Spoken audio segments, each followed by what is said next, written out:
Bom, amigo telespectador, estamos de volta apresentando o terceiro bloco do programa Em Busca da Felicidade Interior.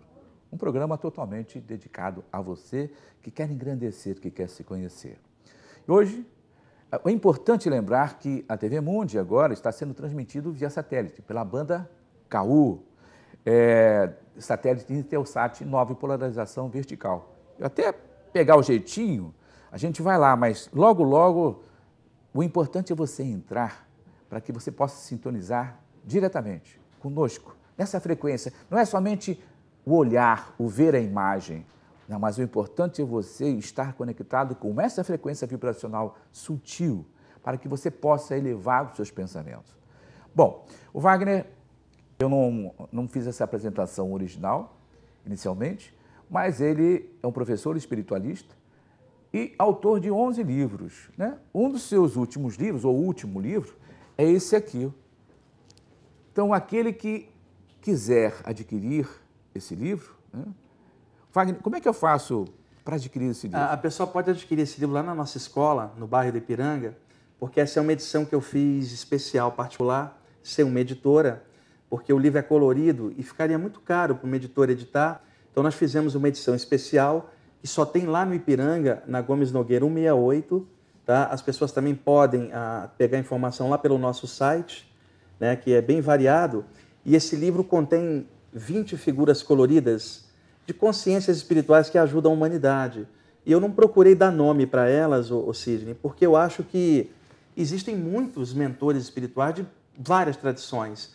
Então, coloquei ali um mentor negro, um indígena, um hindu, um chinês, um cigano, um cristão, para dar uma noção de globalização espiritual. Evitar aquela coisa assim, só Jesus, só Buda, só Maomé, não. Todos a favor do mundo inteiro, cada um se conecte com quem quiser, desde que seja da luz, do bem. Não me importa se uma pessoa reza para Jesus, para Buda, Maomé ou Krishna.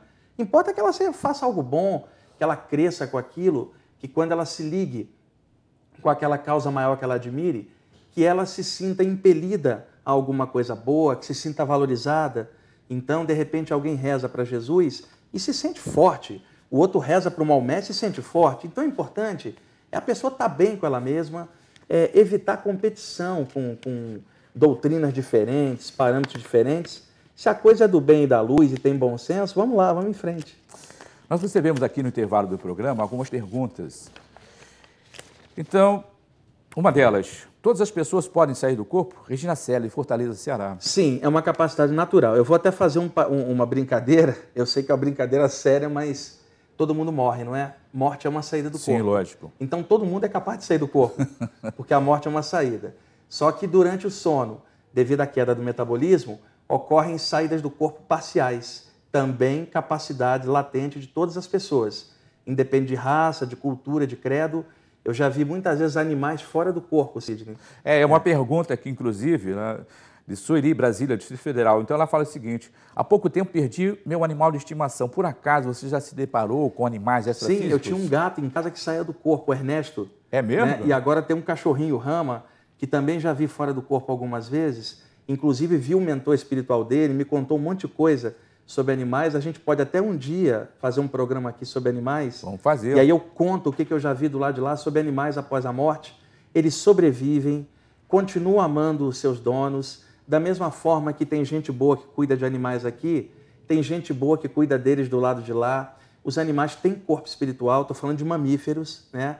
Se ligam às pessoas. E uma coisa que eu tenho falado há de uns anos para cá, a partir das coisas que eu vi, da mesma forma que as pessoas fazem prece para os seus entes queridos que partiram, por que elas não fazem prece a favor dos seus animais queridos que partiram? Não que algum deles esteja mal após a morte, porque o animal não tem mente nem maldade para fazer besteira e ficar mal do lado de lá. Mas no sentido de quando a pessoa faz uma prece ou emana um abraço, um pensamento legal na direção de um ente querido, humano ou animal que partiu, a pessoa produz formas mentais, irradia energia, e isso vai até aquele ser. E aquele serzinho recebe essa energia e se sente acarinhado como quando ganha um abraço da gente cá embaixo. Eu acho que as pessoas não fazem esse tipo de ritual, esse tipo de oração, porque justamente falta essa informação. Falta informação. Né? Será que realmente o meu animal, o seu animal vive após o desligamento dessa matéria? E a resposta está aí. E reencarnam também, tem seres que cuidam deles. É que para falar disso hoje no programa é um tema um pouco mais vasto. Mas as pessoas que perderam animais, fiquem tranquilas, e não importa qual seja o animal, cachorro, gato, tem gente que tem uma serpente em casa, o outro tem uma aranha, não interessa. Você tem direito de ter o que você quiser, ter sua relação afetiva com o bichinho da natureza que você quiser. Deus está em tudo, Sidney, está dentro do bichinho. E ao trocar afetividade com o bichinho, o ser humano evolui porque abre seu coração no trato com aquele ser. E aquele ser, ao trocar com o ser humano, está trocando com outro que não é da sua espécie. Então isso acelera a evolução dele. Então, para ambos, homem e animal, é boa esta correlação quando baseado em amor, tratar o bichinho com respeito, como a gente trata um ser humano também.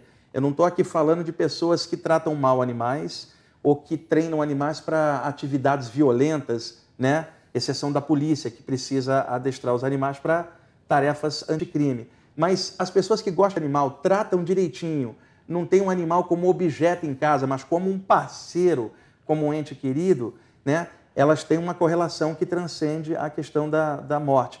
E um detalhe importante, quando o animal vai ficando velhinho, ele não é mais igual como era pequenininho, Nem já não homem. brinca tanto, dá despesa, é igual uma pessoa de idade. Exatamente. E muitas pessoas, Sidney, que amavam o animalzinho antes, começam a não amar tanto quando o animalzinho tem problema ou está velhinho. Eu fico perguntando, seu pai, sua mãe, sua avó ficaram velhinhos, você não vai deixar de amá-los, mesmo que eles estejam numa condição diferente naquele momento e dê trabalho. A mesma coisa um bichinho. Não desfaz do seu bichinho velho porque ele está doente ou porque não brinca mais como antes. Não joga fora e pega um bichinho novo para substituir, não.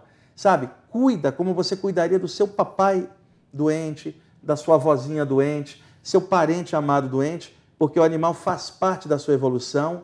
O animal está ali junto com você há anos, ralando com você, se relacionando com você, e no final da vida, de repente, a pessoa despreza, ou joga fora, ou não quer lidar. Isso é uma falta de respeito, isso ocasiona karma por causa, Lógico, gerando efeito, porque você está tratando mal um ser vivo. Então vai lá e do mesmo jeito que você cuida dos parentes doentes e envelhecidos, cuida do animalzinho, porque de repente se você não cuida, lá na frente, você ficando velhinho, talvez alguém te despreze também, e aí você vai perceber o que eu estou falando. Uma outra pergunta, você acredita que quando estamos acordados é possível fazer essa projeção astral? Camila Não. Fernandes, São Paulo. Por exemplo, agora nós estamos na vigília, então não tem como baixar o metabolismo e o padrão de ondas cerebrais.